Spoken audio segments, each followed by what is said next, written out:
Hi guys, and welcome back to my channel, and if you are new here, welcome. So today I will be giving you 20 tips on how to grow long, healthy, natural hair. So stay tuned for the video. So tip number one is do not over manipulate your hair or use sulfate shampoos, especially sulfate shampoo, on a regular basis. Over manipulation will cause tension on your hair follicles, which in turn will lead to unnecessary shedding and breakage. Using sulfate shampoos on a regular basis will lead to dry, brittle hair, and dry, brittle hair will also lead to breakage. Tip number two is to always do a deep conditioning hair treatment using a moisturizing deep conditioner every time you wash your hair. So whether that is weekly or bi-weekly, you need to use a moisturizing deep conditioner. And if you can use heat, which will help open up your hair's cuticles so that the product can penetrate better. If not, you just put your shower cap over your head as normal and allow your body heat to, help open up your hair cuticles, and you go about your business. So tip number three is to incorporate Ayurvedic herbs into your hair care regimen. So these are Indian herbs such as shakaikai powder, amla powder, neem powder, fenugreek powder, or brahmi powder. And what these natural and organic herbs will serve to do is to strengthen and nourish your hair. So if you are on a natural and organic hair care regimen, this will also help. Also, tip number four is to incorporate a hot oil treatment monthly into your hair care regimen. Doing a hot oil treatment is beneficial to your hair and scalp because it will promote a healthier scalp, give you stronger roots, and also give your hair luster. And a hot oil treatment is especially important during the winter months where our skin and our scalp tends to get dry. Tip number five, if you are not able to incorporate herbal hair treatments into your hair care regimen, do a protein hair treatment every 6 weeks. And that also depends on your hair type and texture and the density of your hair. So no one knows your hair better than you. So if you find that your hair is on the coarser, thicker, more dense side, you may not need to do a protein treatment as often as someone with a finer, limper hair type or texture. So it all depends on where your hair falls on the hair care spectrum. So someone with a limper hair, a finer hair, may need to do a protein treatment a little bit more often than someone with thick, coarse, dense hair with thicker hair strands. So tip number six is to trim the ends of your hair.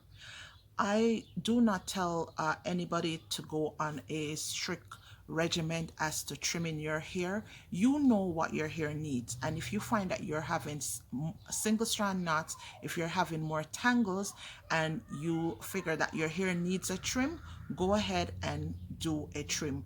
Because what a trim does, it allows your hair ends to be healthier and it makes your hair looks better. So it improves the health of your hair and also allow your hair to absorb moisture better. So tip number is to stop using direct heat onto your hair. So if you're a curly girl, you need to stop using flat irons, curling irons on your hair on a regular basis. What this does, if you're doing it too often, it will create heat damage and will destroy your curly hair pattern, which in turn will lead to you having to cut your hair. If that's what you want, that's fine. But if you're looking to grow your hair, stop using direct heat. It is counterproductive to growing your hair. Also, if you wear protective styles a lot, tip number 8 is to do not keep your protective styles in for too long. Your hair needs to breathe, your scalp needs to be cleaned, and you also need to apply your deep conditioning hair treatment. So having in a protective style for too long and not taking care of your scalp is very counterproductive to having healthy, long, beautiful hair. And once you take your protective styles out, try to give your hair a break before you do the next protective style. So let your hair breathe, leave it out for a bit, and allow it to just get some air and take it from there before you put your next protective style. So tip number 9 is to read the product label. Read the product label. Stop using products with too many synthetic ingredients that you cannot pronounce the name and you do not know what they are. The rule of 5 is the first 5 ingredients that is listed on a product, if it is synthetic ingredients that you cannot pronounce, those are the most dominant ingredients or in the most dominant quantities in that hair product.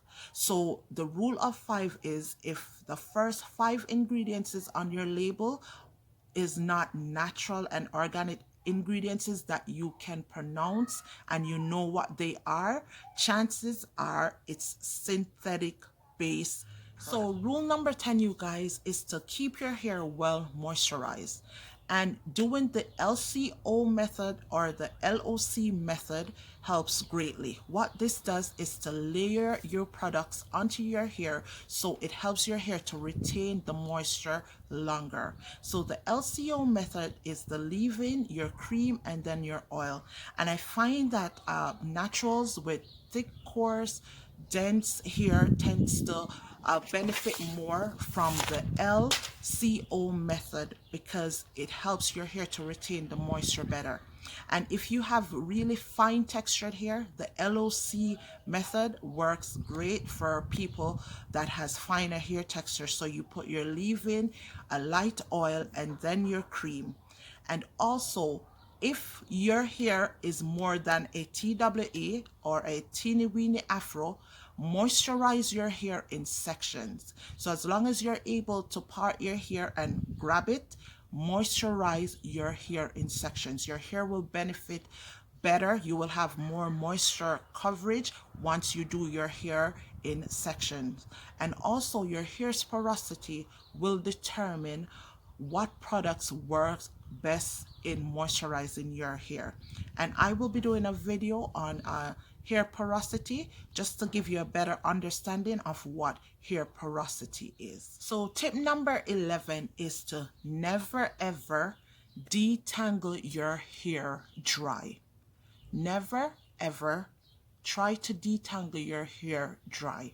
And tip number 12 is a follow-up to tip number 11, and that is to detangle your hair from the ends, holding your hair taut, detangling it from the ends and working your way up to the roots. So never start from the root and pull down to detangle your hair. So tip number 13 is to avoid using rubber bands and those hair ties with the metal clasp on it. Those will rip your hair out when you're removing them and also cause breakage. Tip number 14 is to wear a satin or silk scarf or bonnet on your hair whenever you go to sleep. So whether that is when you're taking a nap during the day or at night when you go to sleep, wear a satin or silk scarf on your hair to protect your hair. Eat a healthy diet. Healthy hair starts from the inside out, you guys. So if you are not putting healthy foods in, you won't get healthy hair out. So make sure that you're eating your fruits, your veggies, taking your multivitamins, keeping your body well hydrated, and also try to incorporate a hair growth supplement as well. That will also help in your hair growth journey. Tip number 16 is to ensure that you do not have any underlying health issues that will prevent you from growing healthy hair. So do your yearly physicals and make sure that you do not have any underlying health issues that is hindering your hair growth. So tip number 17, let's talk about scalp care. So for your scalp, always use natural and organic oils on your scalp. So do not use hair grease. Hair grease is filled with petroleum oils, and that will clog your scalp pore. So you want to opt for a more natural and organic oils, so such as your coconut oil, olive oil, sweet almond oil, to oil your scalp. So tip number 18 is, if you find that you have a product buildup on your hair for whatever reason, because you're not using, completely natural and organic products, and you need to clarify your hair, use a apple cider vinegar rinse to clarify your hair, or a bentonite clay. I normally use both. So I will, go in between the apple cider vinegar rinse or a bentonite clay hair mask to clarify my hair, as to not strip my hair of its natural sebum, or the sebum from my scalp. So I use a apple cider vinegar rinse or a bentonite clay mask as to not to strip your hair of its natural oils, and this will help to remove dirt and build up from your hair without completely. So tip number 19, you guys, is to do regular scalp massages. So scalp massages will increase blood flow to the hair follicle, which in turn will help with your hair growth. Tip number 20 is to be patient and make sure that whenever you're doing your hair, you have the time. So do not rush through a wash day. If you do not have the time to do it, put it off until another day where you have the time to detangle properly and not rip through your hair, or get your hair all matted and tangled because you're rushing. And being patient also works in give your hair time to grow. Our hair grows half an inch per month, and whatever you incorporate in your hair care regimen today, you will not see it next week. It will take some time, you guys, for your hair to grow. So be patient, enjoy your healthy natural hair care journey, and you will see the benefits. So if you enjoyed this video, you guys, give it a big thumbs up and leave me a comment down below to let me know which one of these tips were beneficial to you, or which one of these tips you will incorporate in your hair care regimen. And also, don't forget to subscribe to my channel. Thank you for watching. Bye bye.